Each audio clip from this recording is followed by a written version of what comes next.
There we go, recording. I hope you all had a good lunch and a little bit of time to let your lunch settle. We're going to spend the rest of today a little bit more interactively going through some poses, some pranayamas, and then heading into breakout rooms to practice some of these teaching skills and poses. So I want to make it clear that, especially if it's the first time we're stepping into the teacher's role, it's normal that we don't know everything by heart, that we need to use our notes. So by all means, when you now head off into your breakout rooms, just choose one pose. Choose Sphinx, Seal, or Saddle, and just go through that one. Don't try to do all of them. Just focus on one and get a feel for walking someone through that pose, okay? Even if it means reading from the workbook. I'm going to split you up into 2 groups of 3 and 2 groups of 2. So if you give me a moment, I'll do that now, and you'll have about 10 minutes in total together. So a little room to teach, then a little room to reflect as well. And I will bring you back out of the breakout room. So you don't need to bring yourself back in. I will give you a 1 or 2 minute warning via the message, the chat box, and then I will end the breakout rooms and we'll all come back here, okay? Right. Any questions before we start? No? Good. Cool. Let me set up the breakout rooms.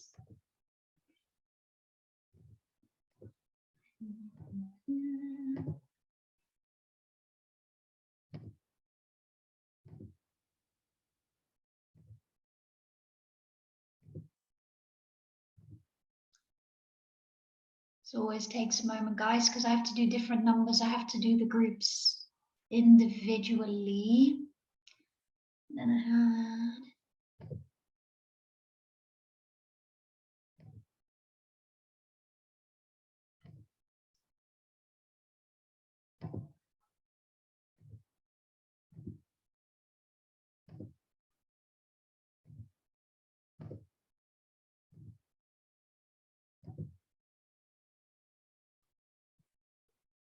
Okay, there we go, guys. I'm going to open them now and I will see you all in a bit.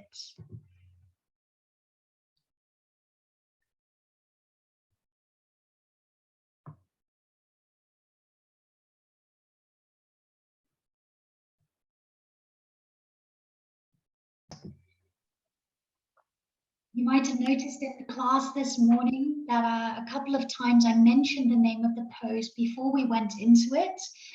So this also gives someone an idea of what they can expect, which can be quite nice because that creates more familiarity, creates more an expectation and a sense of direction for the student.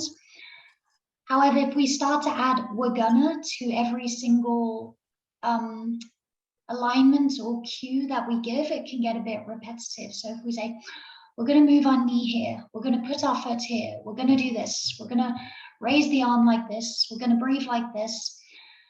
So just being mindful of that term, we're gonna. Yeah, and another interesting thing that came up was the idea of, well, can we teach a pose if we cannot do it ourselves? So is there any opinions on this, maybe with current yoga teachers?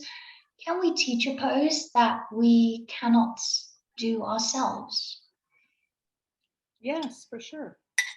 You can also tell people that you're practicing it. This is how I do it, and then instruct them how to get into the full pose.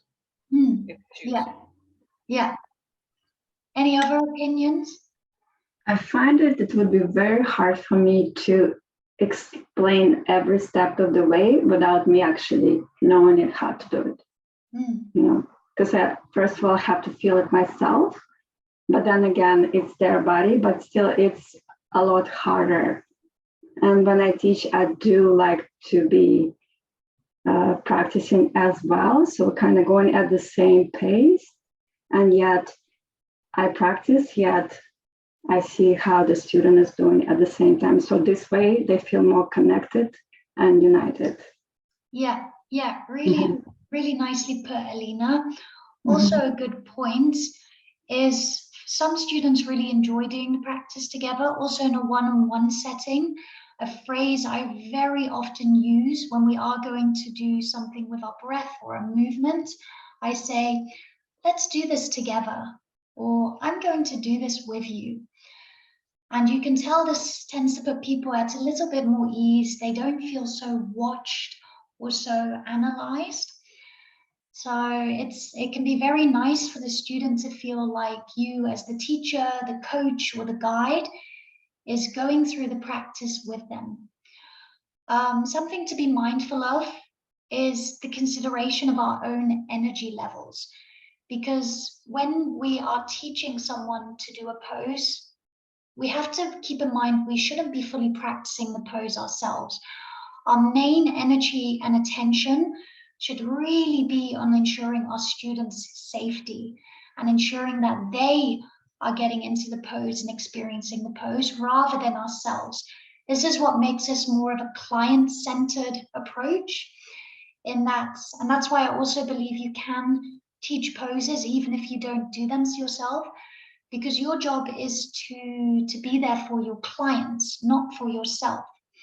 And if you only teach poses that you can do or that you enjoy, then you're making it about you and not your clients.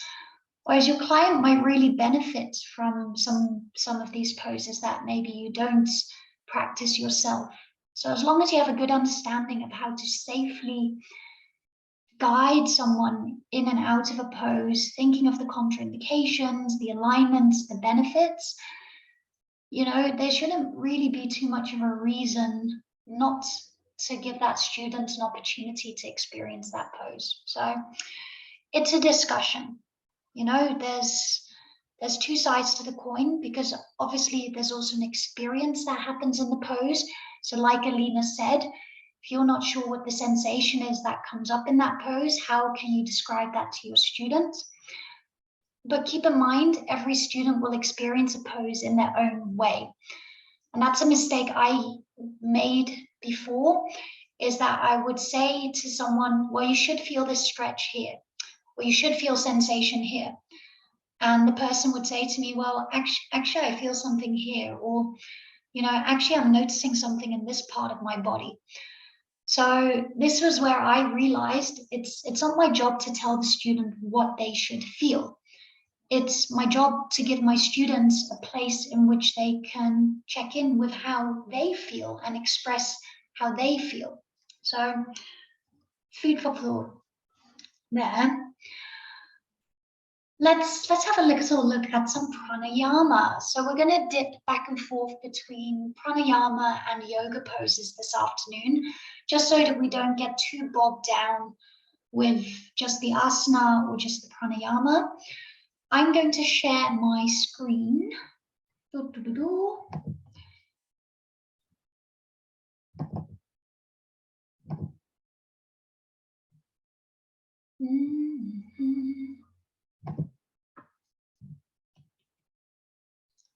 Pranayama. So I'll have a little look at the screen for now, guys. A few bits of information, and there's some stuff in your manual as well for today.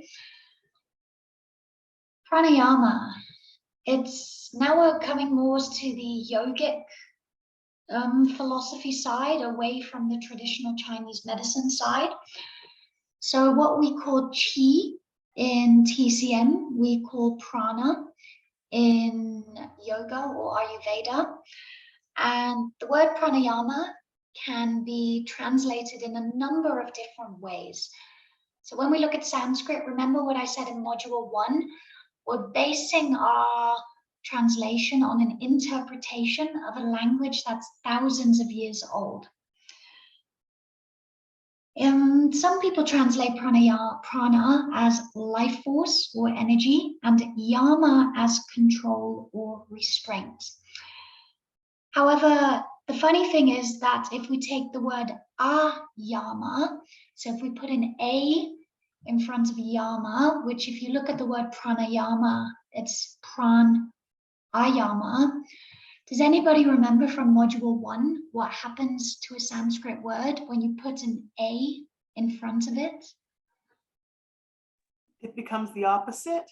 Yes, it does. Yeah, so it actually changes the meaning of the word to be the opposite. So in this case, what would be the opposite of control? Letting go, releasing. Yeah, letting go, releasing, being free. And that is a lot of what our pranayama does intend to help us with, to be more free with our breath, to maybe have a bit of a harness over how the breath works, but also to eventually feel that we can breathe freely, deeply, and not have these blockages in the flow of our prana through our body. So interesting to consider there. So yogis have always asserted a very direct relationship between a person's breathing potency and his or her life force and personal power. Interesting question, guys. How long can a human being go without food? Any idea? How many days, hours, weeks, months? Probably around 30 days without food. Yeah, 30 or 40 days, I think, is what they say. It's pretty darn long. How long can a person go without water? 3 days. 3 days. How long can a person go without breath? A few minutes, if you're good. Yeah, yeah. How much time and energy do we expend in regulating what we eat and drink?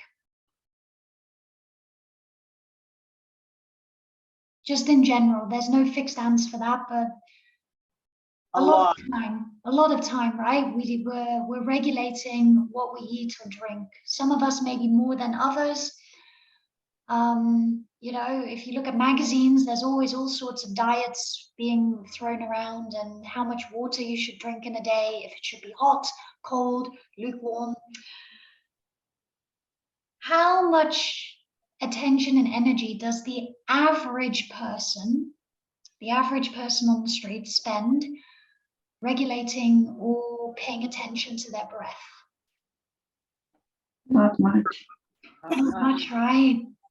How interesting is that? It's, yeah. Whereas actually, if, you know, for those of you who maybe have done some breathwork practice here, and remember, for some of us, it's quite triggering. So if you're quite new to the whole concept, that's okay. How many of us have benefited from doing breath work, from a breathing technique, from learning about our breath?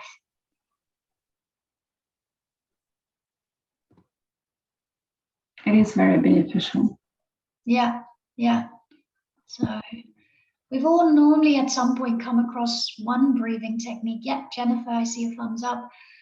That we say, oh, that felt really good, or that had a really nice impact on me. So we often underestimate this power and potency of the breath. And it's only when we start to learn more about how we breathe and what we can do with our breath that we really notice how much opportunity we have to support our physical and our mental health.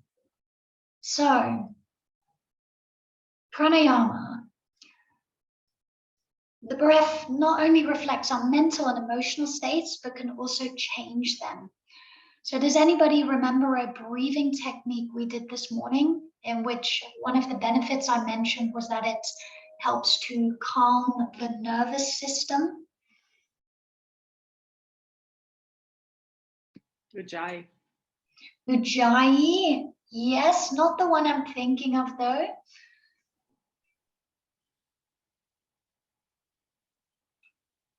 Alternate nose? Yes. Yeah, okay. Yeah, alternate nostril breathing. So Nadi Shodhana is said to have a very calming effect on the mind. And it's also said that during the day, we subconsciously switch between which nostril we breathe more dominantly through. And so through the practice of alternate, and this is also helping to regulate our nervous system. So through the practice of Nadi Shodhana, it's like we're just practicing that switching of which nostril is dominant to the other. So yeah, great. So although the existence of non-physical energy is hard to prove, we can often sense the presence of that energy within and around us. So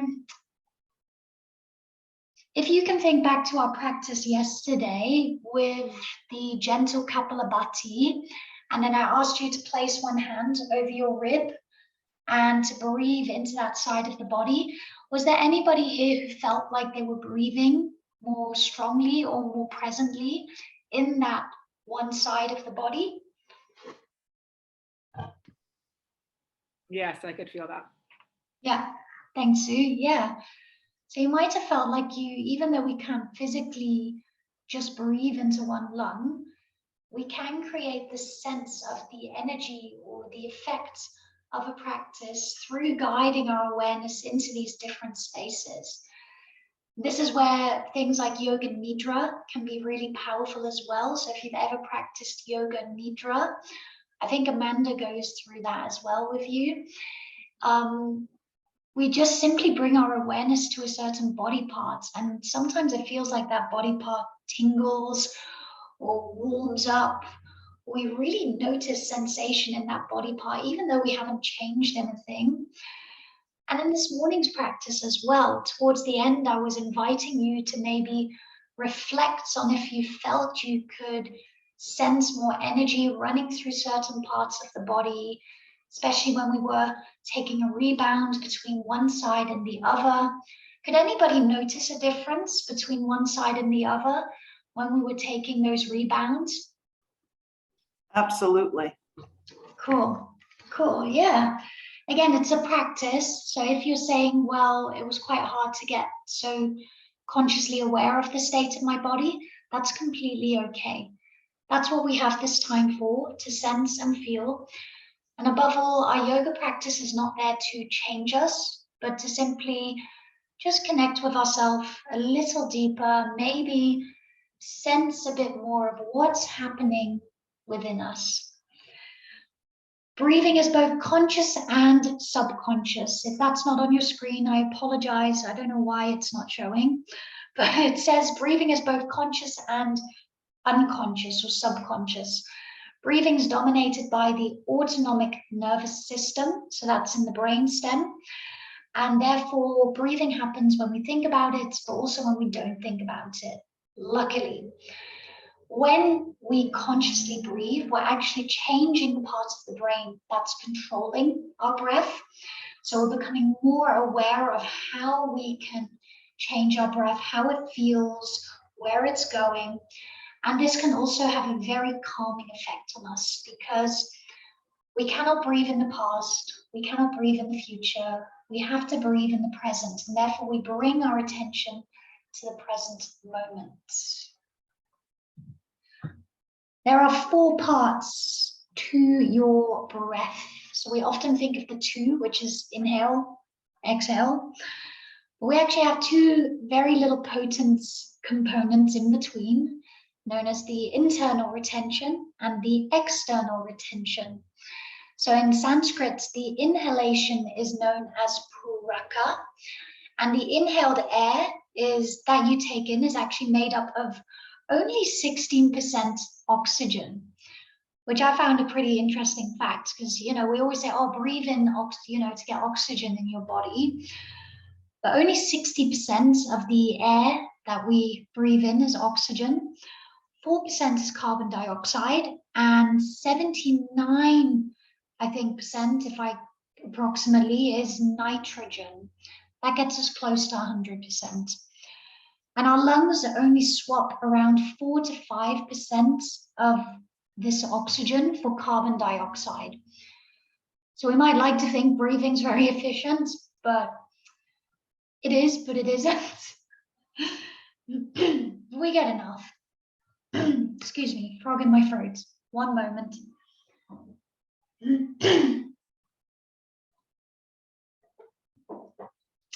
We then have our internal retention, which is known as our Antara Kumbhaka. Kumbhaka is the word we use for retention. Most people can hold their breath for a maximum of 1 to 2 minutes. The world record, I think, is 22 minutes. I think it's a Danish guy who did 22 minutes. And the average time an adult can hold their breath is normally around 30 to 60 seconds. This limitation has much more to do with the buildup of blood acidifying carbon dioxide than the lack of oxygen, which your body stores in muscle proteins called myoglobin. So that's maybe a bit sciencey. You don't need to remember that. But it's this buildup of carbon dioxide, which is what initiates the desire to breathe. We then have the exhalation, which is known as the Rechaka. The lungs are actually our biggest waste removal of our body, like waste removal engine of our body. And it accounts for about 70% of carbon dioxide, accounts for about 70% of the waste that our body produces. Our lungs exhale almost about 1/2 liter of water, every single day. We have to consider hydration kind of requirements into that. But it's interesting fact, I lived in a van for a year with my partner, and every morning we woke up and the windows were really condensed. And we were like, why are the windows so condensed? Like this is weird. It was a pretty small van. And then I found this out, that we all approximately exhale like 1/2 liter of water every single day, if not more. And then it made sense. And then I thought, there's quite a lot of water coming out of my body right now. So interesting fact. The external retention is the Baya Kumbhaka. You have actually a small amount of air that's called residual volume, which always stays inside your lungs. And this is really important because it prevents your smaller airways and your alveoli from collapsing. The alveoli are the small little air pockets at the end of your airways or your bronchi, which expand when you inhale and then gently contract when you exhale. And we always want to keep them open a bit. It's like when you've blown up a balloon and you don't want the balloon to empty completely, so that it's easier the next time you want to blow up the balloon. You don't have to create as much pressure or exertion to fill the balloon up. So yeah, a few interesting facts about the breath there. And we can adapt all 4 of these components when we practice pranayama. So it's not just the inhale and the exhale we can adapt, but also this internal retention and this external retention. So, any questions about the breath? We looked at it on Thursday as well with the respiratory system. You remember in module 1, I did a little workshop with you guys on different breathing techniques and how they influence both our mental and emotional states. I'll stop sharing as well.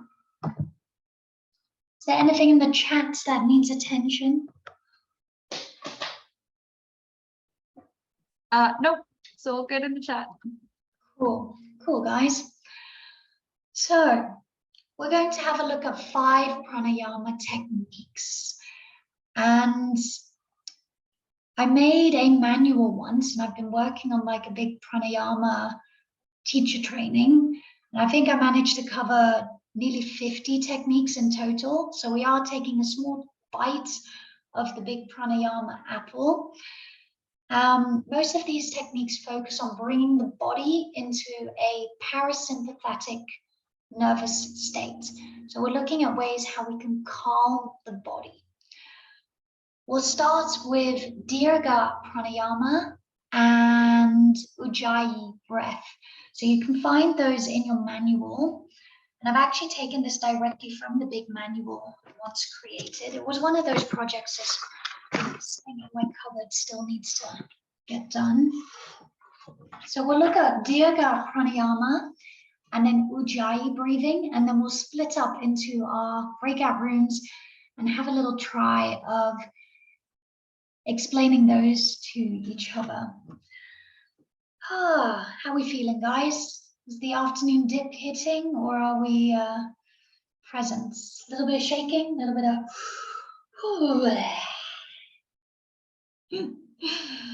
My partner tried to get me to drink a glass of wine because it's dinner time here, and I was like, no, I can't. I have to stay focused. So, it's all tea and water for me. So yeah, Martha, if you can just put in the chat Dirga Pranayama and Ujjayi breath. So for those without the manual in front of them, there's a lot of explanation in the manual, so that'll really help you when you do start to teach this. Dirga is the Sanskrit word for complete. Does anybody remember this technique from this morning's practice? Yeah, I think it was the first practice we did in which we breathed into the 3 different compartments of the body, the belly, the lower lungs, and then the upper chest. And this is a very calming and grounding practice, a wonderful way to transition from a more busy pace of life to a calmer, more quiet state of being. It's also something that people can adapt and adjust to suit them best. So we all have different breathing capacities. Some of us might be able to breathe in for 30 seconds. Some of us might only be able to take a breath in for 4 or 5 seconds. So this technique can really be adapted to suit the person, as they might only take a breath for a second per section. They might take a little longer to fill and empty each section. We're not holding the breath in this practice. It's an inhale and an exhale. We keep the breath flowing smoothly. Would anybody like to mention any benefits of this practice? Perhaps what I mentioned this morning during the class, or otherwise right now, if you've got the manual in front of you.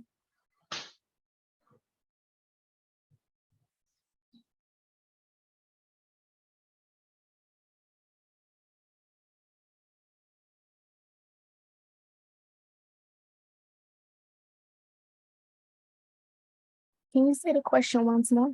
Of course, Alicia. Maybe I spoke too fast. My apologies, guys.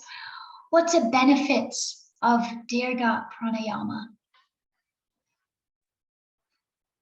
Calming the mind and body. Yes. Increasing Yeah. activity. Yeah. So it is a technique we can use to induce a relaxation response within us. We're encouraging the diaphragm to move here as well by inviting ourselves to breathe towards our abdomen. When the diaphragm moves freely, our digestive system flows well. We're stimulating the vagus nerve with the movement of the diaphragm as well. We're taking less effort and energy we're taking away the effort and energy of the upper respiratory muscles around the neck and shoulders. So let's do this technique together. I'll guide you through it once more, and then we'll look at Ujjayi breath, and we'll do the same, and then we'll head into a breakout. So if you'd just like to observe the practice, maybe you're keen to take some notes, you're welcome to do so. Finding a comfortable seat. You can even choose, if you do this practice seated, lying down, or even standing up. Take a few inhales and exhales here through your nose, sealing your lips gently, letting your teeth relax on top of each other, letting the tongue rest within the mouth. Sensing the flow of breath here, choosing if you'd like to have your eyes open or slightly closed. Now you might like to place one hand on the belly, or you may just choose to bring your attention towards your abdomen. See if you can invite the breath to sink down through the lungs towards the belly. Take a few breaths here. Perhaps sensing the movements of this region of your body as you breathe.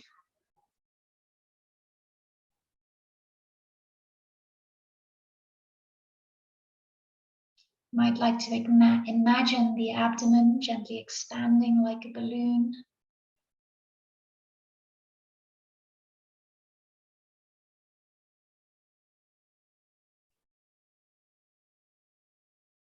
And then I'd like to invite you to gently move your awareness up towards your lower ribs.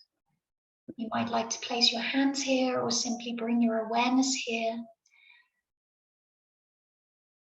And then see if you can combine your slow, soft belly breaths with some breaths into the lower ribs, almost as if filling up a cup with two parts. Inhaling first into the abdomen, continuing that inhale and filling up through the lower ribs.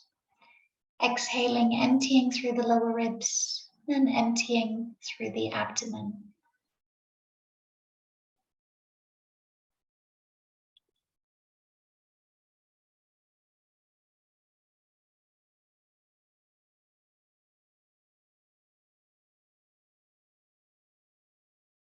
And then from here, we'll slide our awareness higher towards the top of the chest. Maybe placing the hands here just below the collarbones, or simply bringing our attention to the space around the top of the sternum, below the throat. And this time, inviting the breath to flow from the abdomen to the lower ribs and then into the chest.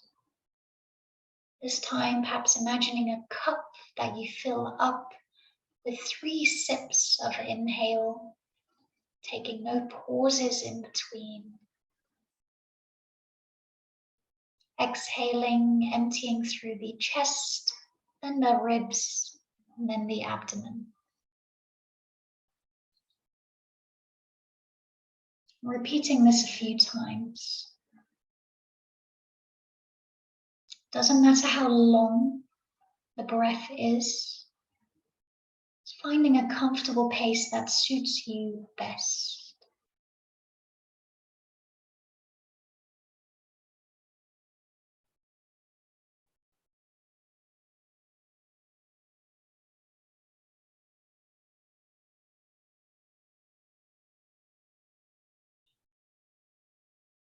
And then we'll gently release that practice, removing any regulation or direction of the breath, just allowing it to flow freely.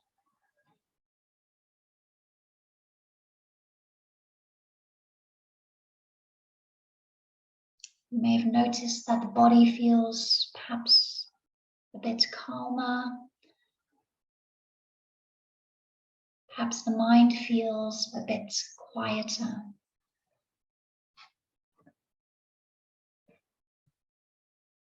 When you're ready, you can make your way to seated if you were lying down. You can gently open the eyes, maybe stretch through any parts of the body that would like a bit of attention.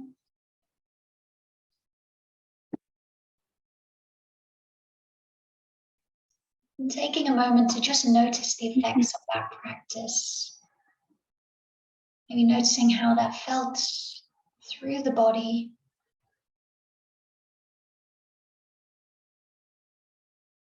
Whether it felt like a very enjoyable practice, perhaps it felt a bit challenging. And if that's the case, that's okay. That's why we call it a practice.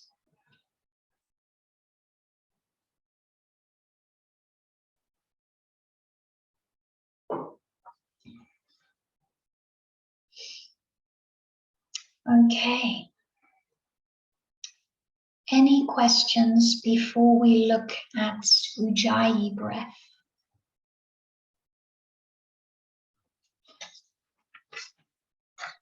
I have a question. Yes. With this kind of breath, the concentrate, there is 3 components. It's lower ribs, chest, and abdomen, or just lower ribs and chest? It's 3 parts. It's the abdomen, so lower down in the body, then the ribs, then the chest. So Okay. three components there. And we start with the abdomen first. Yes, yes. Okay. Yeah, Thank you. no worries.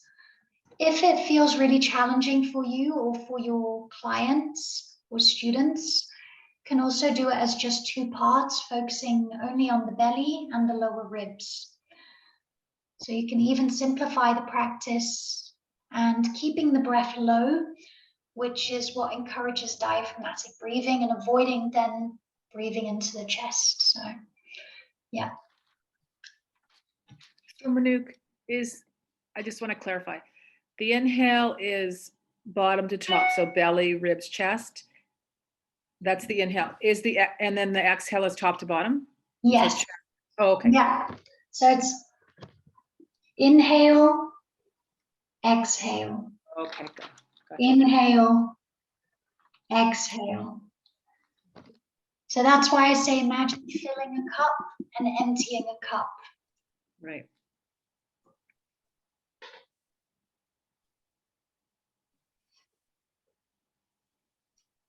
Cool. Let's have a look at Ujjayi breath.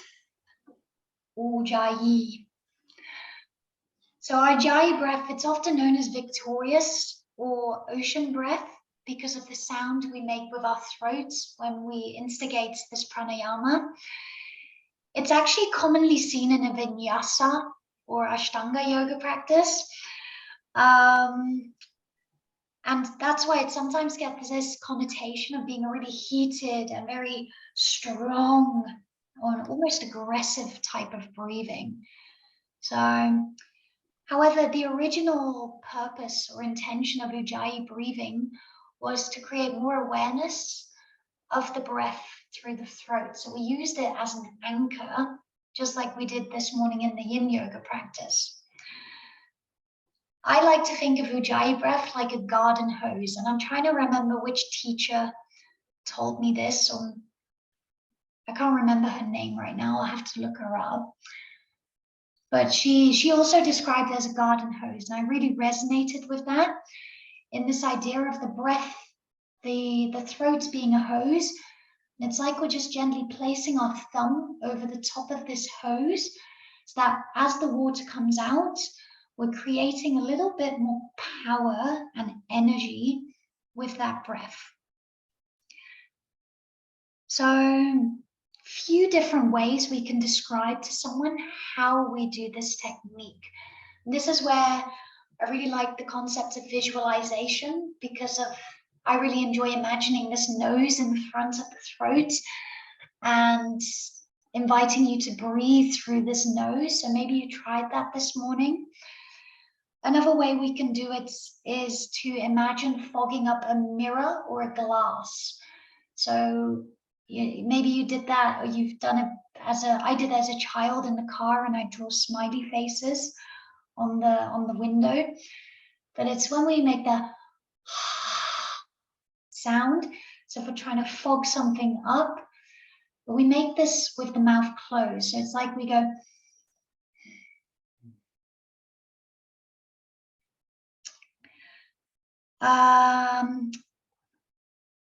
Another way of thinking of it is making the sound ah, but without making the sound ah. So it's like we try to say ah, like when we're at the dentist, for example, but we try not to make the vocal sound. We just try to create that movement of breath through the throat as we would make that sound. So again, it's that.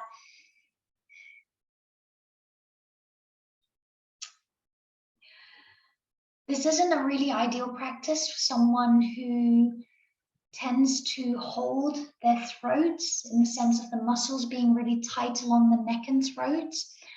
It's actually a dysfunctional breathing pattern to hold tension in this area. And when people with this breathing pattern are very stressed or anxious, their throat gets really high pitched and squeaky.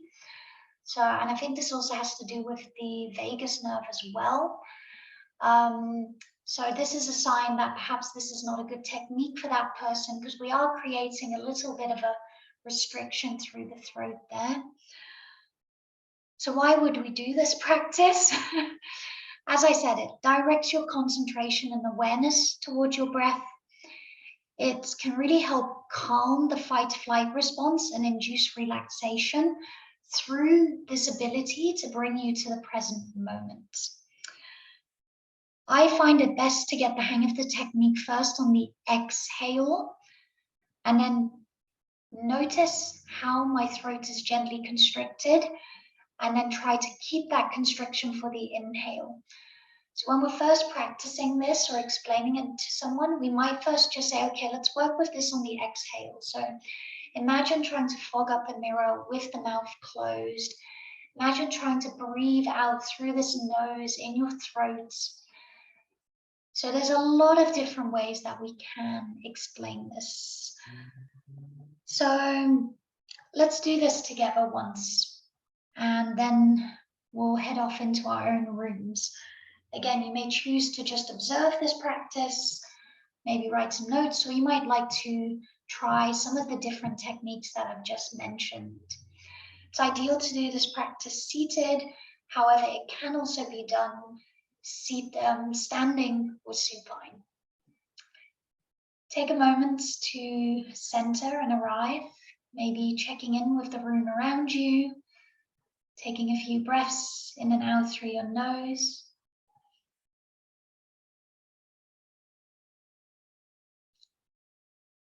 Now I'd like you to just take your hand up close towards your face, maybe, 10, 20 centimeters away from the face. And imagine the palm of the hand is a glass or a mirror. You're going to fog up this glass or mirror. So let's first try that with the mouth open. Take an inhale through your nose. Exhale through your mouth, trying to fog up the palm. Maybe feeling the warmth of the breath there. Try that 1 or 2 more times.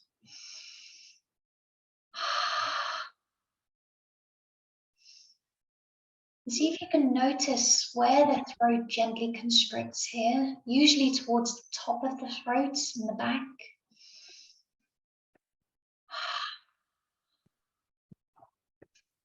And then keep the hand here, but just close your mouth and see if you can try to fog up the palm again, but with the lips sealed. Why don't you open?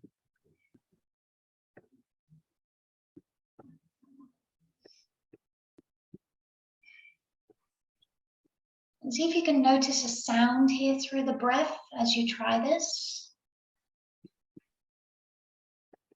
And then eventually take away your hand and see how it feels to continue with this practice of trying to fog up something in front of you with the lips sealed.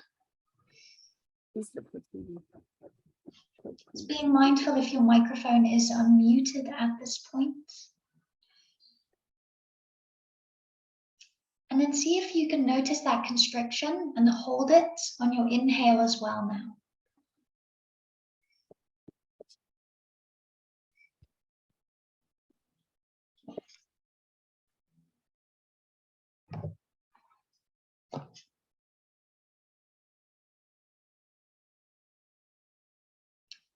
If there's any tension through the jaw, try to soften through the teeth. Imagining your earlobes being really heavy, so the jaw becomes heavy.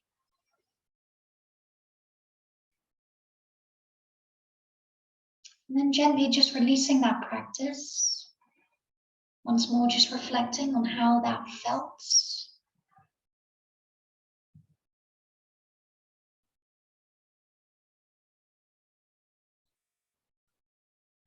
And if you'd like to move in any way, release through any parts of the neck. Maybe imagine chewing a really big toffee here, so you move through the mouth and the jaw.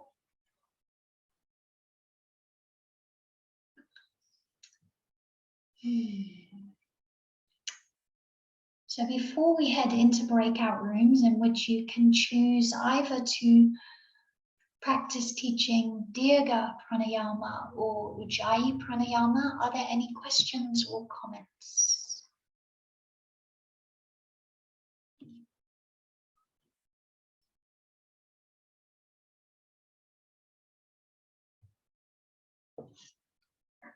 Cool. Sorry, I have a question.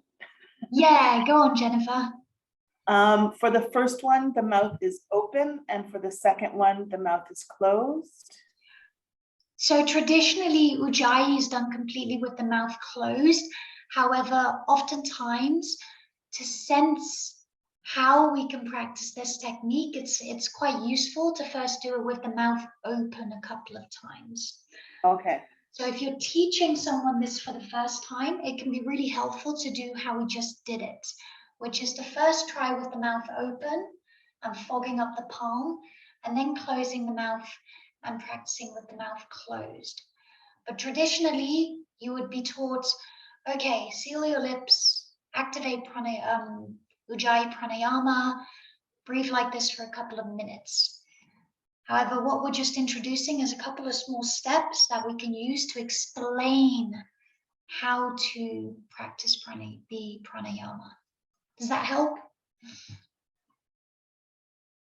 Yeah, but so Dirga is with the mouth open? So Dirga is also with the mouth closed. So we actually, yeah, so unless the nose is blocked, so if someone for some reason has a blocked nose or is unable to breathe through their nose, then we can invite someone to breathe through the lips. But most of our pranayama we try to do through our nose, because we're nose breathing when we're in a parasympathetic nervous state, and we tend to be mouth breathing when we're in a sympathetic nervous state. Okay, thank you. No worries. Okie dokie. So I'm going to set up the rooms.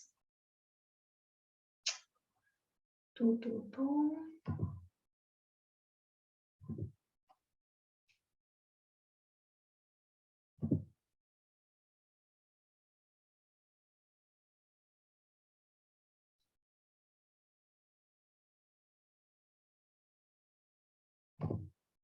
There we go. Okay.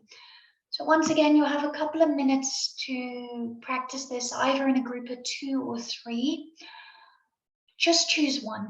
You don't need to do both. Just choose one and go through it slowly. Try not to try and explain everything, but just choose some nice little key sentences that can guide your partner through this practice. Okay, guys, I'll be heading around as well. So, and then I'll close the room as we did before, so you don't need to worry about coming back in.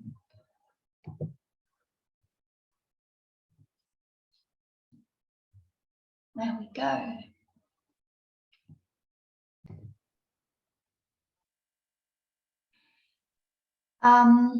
Yes, I see your comment, Barbara. I will show that again. I just want to say it's a lot of information coming at you, so it's a lot to process. However, what you'll notice is in your workbooks, especially the pranayamas, have literally been outlined step by step how you would teach them.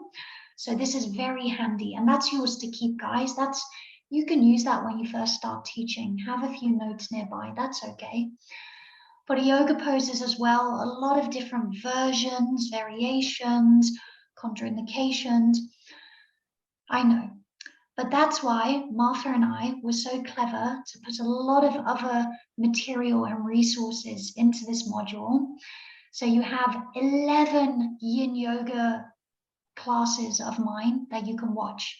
So you've got those for as long as you need them to look through all the different poses we covered, as well as other yin yoga poses, how we can theme according to the meridians or the organs, how we can theme according to different body parts or different themes in general, sequences.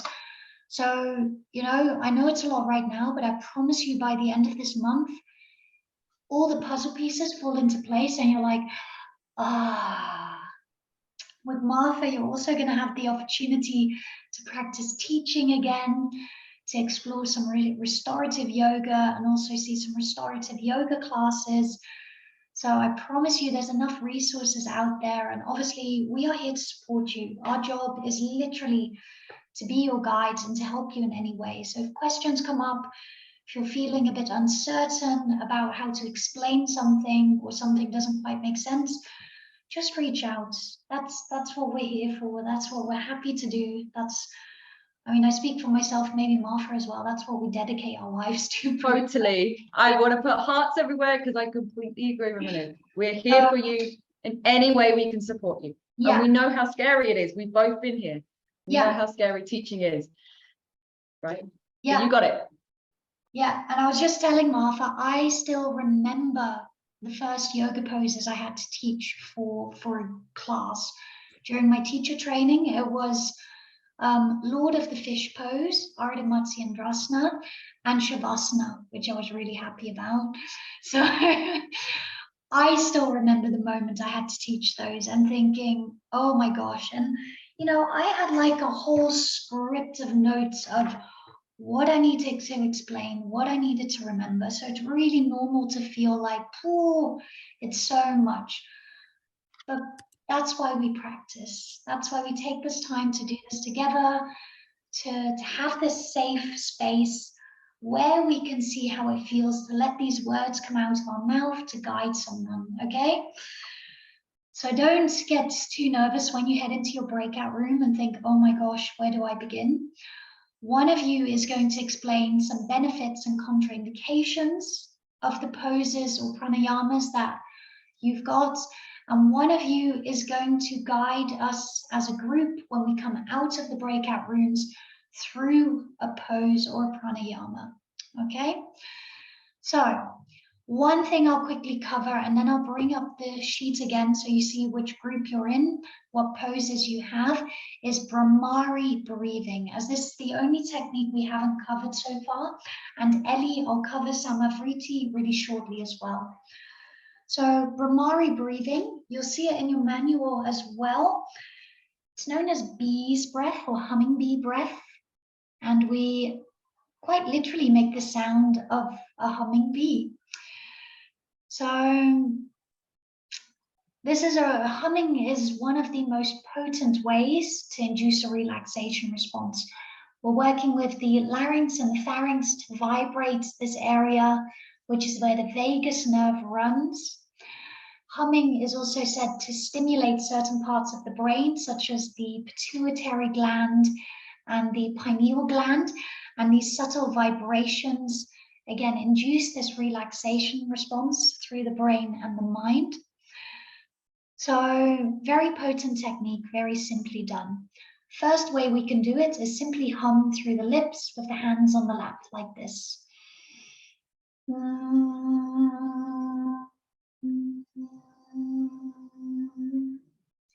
So we might even keep the eyes open.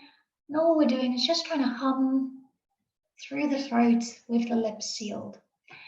Another way we can practice this is with some sensory withdrawal. Remember our little Star Trek hands? We actually take our Star Trek hands, place index and middle fingers over the eyes. The thumbs sits in the ears, or just press the soft cartilage of the ears. And the ring finger sits underneath the nostrils. Don't block your nostrils because then you can't breathe in. But you're essentially trying to cut off some senses here. And we inhale through the nose. And then we hum through the lips.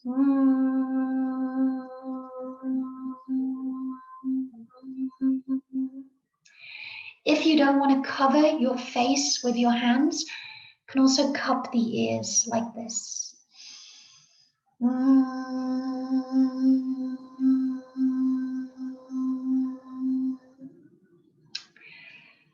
Very simple, very potent, and very beautiful. Like I said, in a trauma-informed setting, sometimes covering the hands over the face doesn't feel comfortable, so we respect this. Sometimes people feel safer being able to keep their eyes open, so we respect this. My preference is this version, covering the ears, making the humming sound, because it creates a really nice vibration through the hands and back into the head. We can do this for about 10 times in total. So 10 breaths in through the nose, humming, in through the nose, humming. But to be honest, 2 or 3 times tends to already create some very nice effects within the body. So then Samavriti. Samavriti translates to same fluctuations or same movements. And in this case, we can imagine a box in our mind. Again, you'll find this one in your manual. Where are we? Samavriti. Oh, I can't find it at the moment. Oh, there we go. And we imagine a box in our mind, and this is where we use all 4 components of the breath: the inhale, the internal retention, the exhale, and the external retention. And each side of our box represents one component of the breath. So if we imagine a box in front of us, we'd inhale for a count of 4, hold for a count of 4, exhale for a count of 4, hold for a count of 4, and repeat. Inhale, hold, exhale, hold. In a trauma-informed setting, we might adapt the counting. So if someone struggles to even inhale or hold their breath for 4 seconds, we might say, okay, let's make each side of the square just 2 or 3 seconds. So 1, 2, 1, 2, 1, 2, 1, 2. Another way we can adapt this, if someone doesn't feel comfortable holding their breath, because for some people this can be triggering. We often hold our breath when we're very scared. We go, or at the end of the exhale, we come into a freeze state. So we stop breathing. And so we're sitting in the end of that exhale like. So this we have to be mindful of.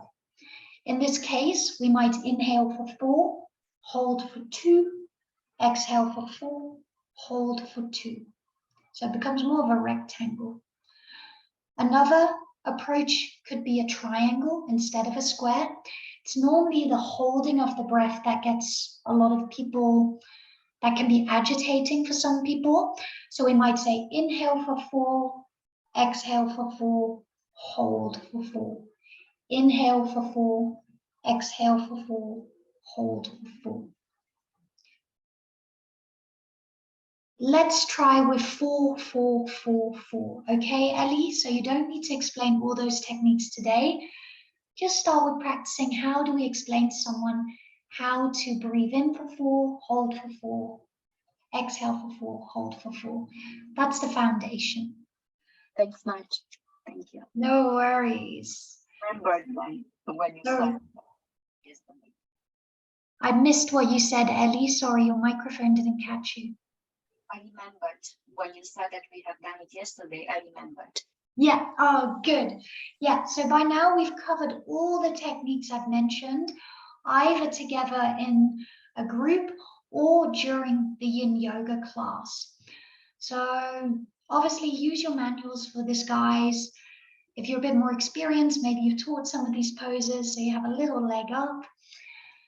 Yeah, any questions before you head off into your breakout rooms for probably the next 20 minutes or so. And I'll bring the screen up again before I get that question, because I know that's probably going to come up. So there we go, guys. So I will put you into these groups, and then you can see that on the right, the first step you're going to take is to write down some of the contraindications and the benefits of each pose or pranayama that you've been assigned, so that when you come back from your breakout room, one of you can explain this to the entire group. And then the second step will be that the other person, so the one who didn't explain the contraindications and benefits, that person will just quite generally guide us through the pose. It doesn't have to include all the contraindications or the benefits, but think of that more as the alignment step in the CAB method. One's covering the contraindications and benefits. The other person is going to just walk us through how we would get in and out of that pose, okay? Is that clear for everyone? Yeah, all good. Anybody have any concerns before I send you all off into your groups? Has everybody written down their pose or their pranayamas? All good? Right, I'll be coming around the groups as well, guys. So if questions come up, I'll be there. And then I will close off the groups in about 20 minutes, and I'll give you a couple of minutes warning as well. Okie dokie. Right, let me just check that I have.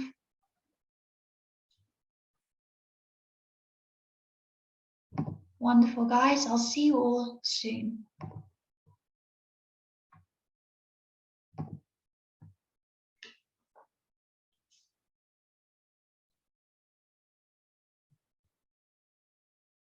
And also, oh. Sorry, that's me. I forgot. Martha forgot to remind me to record, actually.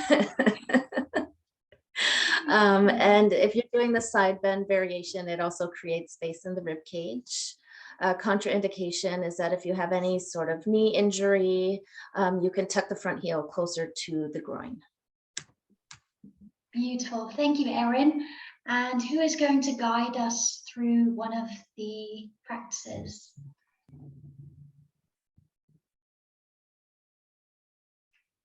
Sue, you're muted. Oh, yeah, Sue. Oh. It's a pre-claimer. I'm tired and I get really giggly, so I'm going to try and focus and pay attention. That's okay. If you giggle, we'll giggle with you. Right, Okay. guys? Yeah. Okay, just come to sitting position. We're going to do a deer pose. If you'd like to raise your hips up, you can sit on a pillow, cushion, blanket, just so your hips are a little bit higher than your knees. They provide a little more comfort. I'd like you to bring the soles of your feet together in front of you. Let's just take our thumbs and rub the arches of our feet just to provide some relaxation. Just breathe. You're going to take your right hand under your right leg, bring it up, just give it a little hug, squeeze into your chest, and lower it to the mat just behind you. So your knee is a 90-degree angle. You can flex your foot if you wish at the back, or you can keep it not flexed, whatever's comfortable for you. Your left leg is bent. You maybe have a fist between your heel and your right thigh, if that's comfortable. Now we're going to just gently turn or rotate so that our chest or our heart area is just lined up or just over top of your knee. You can place your hands on your mat, extend your spine, breathe in. If this is comfortable and you choose to stay here, that's perfect. Just notice the sensations that you create in your body here. If you would like to choose something else, you can make your way down to the mat. Maybe you land gently on a bolster with your arms against the bolster. You can also place a block on the bolster and just gently lay your forehead on the block. Rest in this pose. Perhaps you make your way down to the mat. You can have your palms up or palms down on the floor or the carpet if you want a sensation, external sensation. Once you've reached your pose and you're comfortable in this position, let's breathe. We'll just inhale, exhale. And just, I know I'm saying too many justs. Notice the sensation in your body. And be aware of the space that you're creating. It's the sensations that you've created here. We'll just rest into stillness.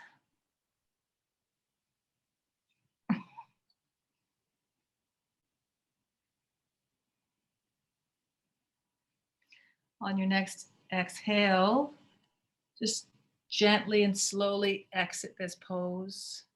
Come on up. Guide your right knee back up. Perhaps give it a bit of a hug. Place it against you. Oh, we'll do the opposite side, but I would do the same thing on the opposite side. Okay, Like- good to know. Thanks. Thank you, Sue. Claps for Sue. Thank Claps for Aaron. So I really liked, Sue, how you gave choice. So you said you can choose to stay here, or if you want to go further. You focused on the exhale as well. I noticed that. So you gave an exhale instruction and then instruction, and you corrected yourself by saying, I'm saying too many justs. So yeah, well done, Sue. Okay, on to group 3, Elena and Melody. That rhymes almost. Twisted roots and Nadi Shodhana, which is alternate nostril breathing. We only got a chance to work on the Nadi Shodhana. We didn't get to the twisted root part yet. That's fine. That's fine. Tell us about Nadi Shodhana. It's also known as alternative breathing, pranayama. And the benefits, it regulates and stimulates prana in your body. It calms your nervous system. And what are the other benefits? It balances left, the logical side, and the right, the creative side, hemisphere of the brain. Melody, do you want to take over from here? So it's kind of like half and half. I don't want to be Sure. the one. Thank you. Okay. It encourages healthy circulation of the energy channels, the nadis. An ideal grounding practice before meditation. Do not attempt the practice with a blocked nose. Visualize instead. Yeah, lovely, guys. And the visualization is really powerful as well. So remember this idea of, even if we can't see the actual energy, we can still feel the movement of that energy within us. So that's where this visualization idea comes again into practice. Who is going to give us a short and sweet demonstration of how we can teach Nadi Shodhana? I could do that. Wonderful, Melody. Take it away. Okay. So, so for this, do I want to give an explanation?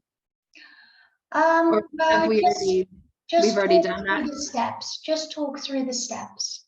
Okay. Don't mind my big eyes because I have to read it on the computer. Oh, that's okay.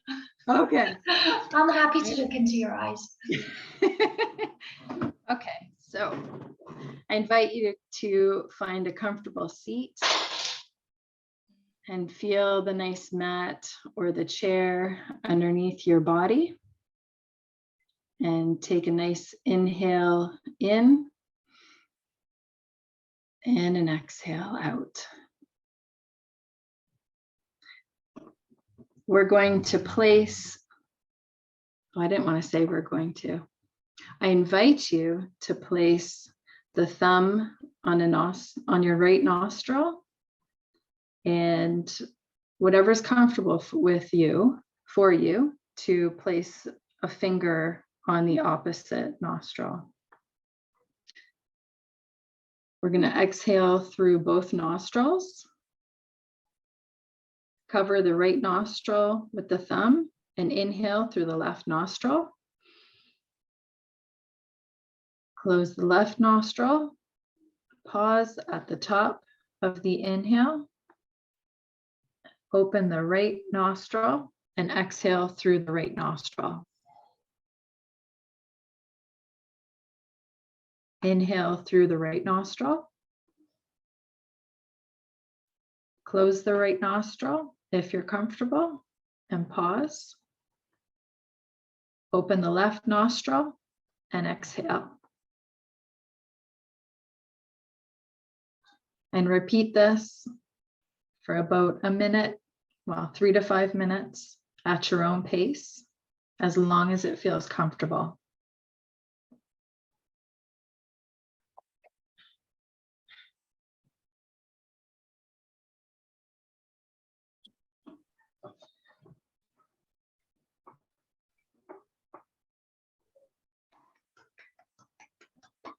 And when you're ready, take it, come on out. And then take your time here. Yeah, beautiful melody. Thank you so much Yeah. for that wonderful practice. Okay, then we get to the, and again, you caught yourself as well when you said we're gonna. So that's how we learn, guys. By practicing, we often catch ourselves making these little mistakes. Group 4, Alicia and Ellie, Samavriti and Swan.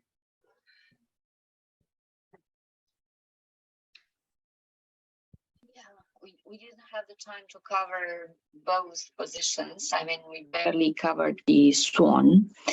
But Alicia, let us know if you'd like to drive us through the Samavriti. And we can discuss about contraindications, benefits about Samavriti. And also Sounds good. How about you share some benefits and contraindications of Samavriti?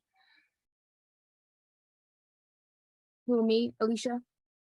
Alicia, yeah, sounds good. Okay. So Samavriti is all about calming yourself through the breath, and it helps to reduce anxiety and stress. And it would be ideal for us to practice or use this technique right before meditation so that we can prepare ourselves and our minds and get some calming and awareness in our bodies. And this practice might not be ideal if you may have some difficulties with holding the breath. So you can just hold the breath. You may desire to hold the breath for 2 to 3 seconds as opposed to a bit longer, and that will support you in a better way. And yeah, let's begin. That will be the benefits and the contraindications. Yes, beautifully explained. Thank you so much. Ellie, are you going to guide us through practice? Yes. So I invite you to find a seated position.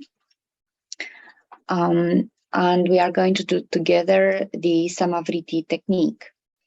Samavriti is actually often referred as an equal breath or box breathing. And that means that actually the breathing is split in 4 equal parts, in which we inhale, exhale, and also we retain the breath, and all of those have equal lengths. I invite you from this seated position to close your eyes if you feel comfortable. And I'm going to guide you through the technique. So we are going to inhale 2, 3, 4, hold 2, 3, 4, exhale 2, 3, 4, and hold 2, 3, 4. You may wish to continue in your own pace, and in case the counting until 4 is too much for you, you can consider the option of counting until 3 or even until 2. Also, in case that holding the breath after the inhale is too challenging for you, or it's uncomfortable for you, you may choose to simply start exhaling. You may choose whatever option is best for you. And you try keeping for another cycle. Whenever you arrive to the end of the cycle, you are invited to come back to your own breath. And then open your eyes and name the first thing that you see in front of you. Thank you.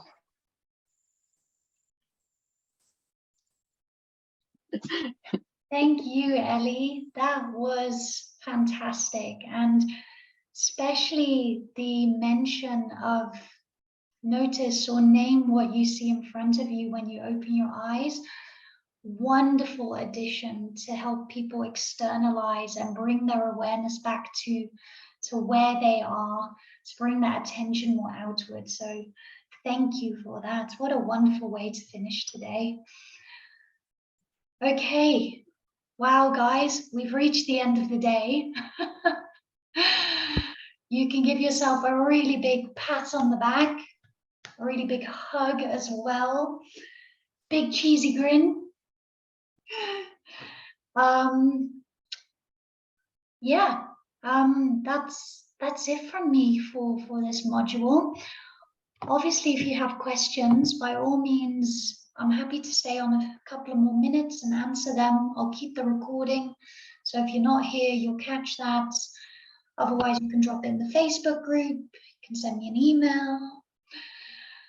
You'll see some worksheets at the end of your manuals for each day. So by all means, please fill those in to help consolidate your own learning. At the end of this module, you get, just like in module 1, a quiz with about 25 questions from Martha and I, which again will just help you to consolidate this learning. We'll also be setting some homework towards the end of this module, asking you to demonstrate some practice teaching. However, you've got time, so don't worry about too much of that yet. In the meantime, as I said, there's 11 yin yoga videos I've given you in the manuals. So you can go find those. They're on Vimeo and it's me teaching a class and they're yours to keep. I think you can even download them, to be honest. So by all means, take them, keep a hold of them forever. Think of me. Yeah, so if there's any question, guys, I'm happy to stay here for another few moments. Otherwise, it has been an absolute pleasure to get to know you even more after module 1, to watch you guys share your opinions, your teachings, and to also receive your questions. So thank you so much. Thank you so much. Yeah. Thank you. Take care, guys. Have a lovely evening. Sleep well. Take care. Thank you. See you. You're welcome. Take care. Bye. Thank you, Manuk. You're very welcome. Oh, look who's there. All the this is my little dog. Oh, I love it. Just that face popping up out of the camera like you. That's great. Okay. Yeah. Let me stop the recording.